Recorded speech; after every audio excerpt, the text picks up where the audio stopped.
Okay, so freedom of the mind is basically bravery in confronting unknown things, a willingness to accept alternatives to one's expectations and knowledge.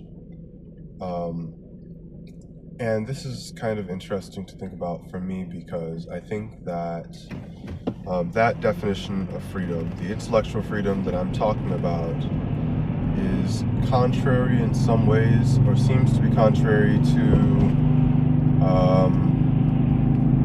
the other kinds of freedom, like monetary freedom, all these sort of material freedoms. And I say that because I guess I shouldn't say that they're contrary to one another, but the pursuits of the latter seem contrary to the pursuit of the former, because in one, like intellectually, you have to be open to different outcomes in order to achieve that intellectual freedom, but in order to achieve material freedom, career, in order to achieve this kind of comfort in life, you can't be open to alternative outcomes. You have to be sort of dogged and insistent, it seems. So like I'm kind of thinking about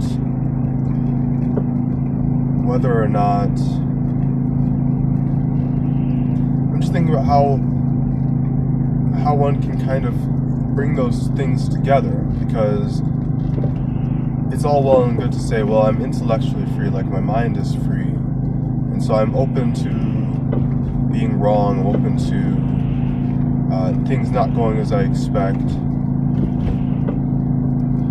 even when you pursue things honestly. But it feels as though, in truth, that failure creatively, failure intellectually oftentimes also leads to failure monetarily.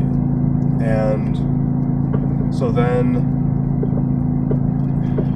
I'm talking very abstractly here, but think about research. If you're freely looking at if you're looking at different outcomes and then things kind of fail and you have repeated failures, how can you not be afraid to fail? How can you not be afraid to fail?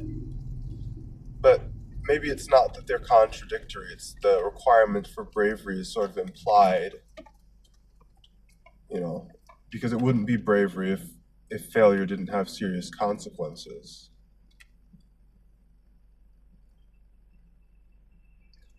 Openness to alternative outcomes doesn't mean that you don't pursue the expected outcome.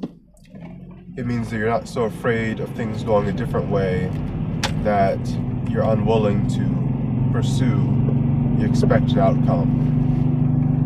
You're afraid to think in other ways. You're afraid of where your mind might lead you.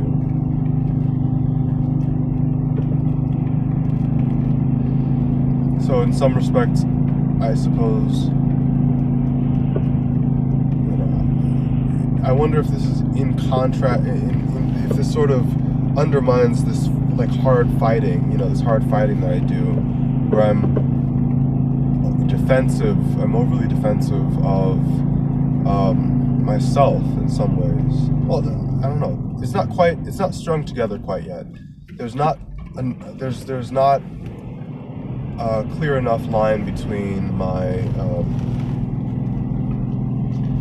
bad behavior driven by desires for material freedom and the other aspect of freedom which I have neglected, being intellectual freedom, and how those things kind of interact with one another in terms of my behavior.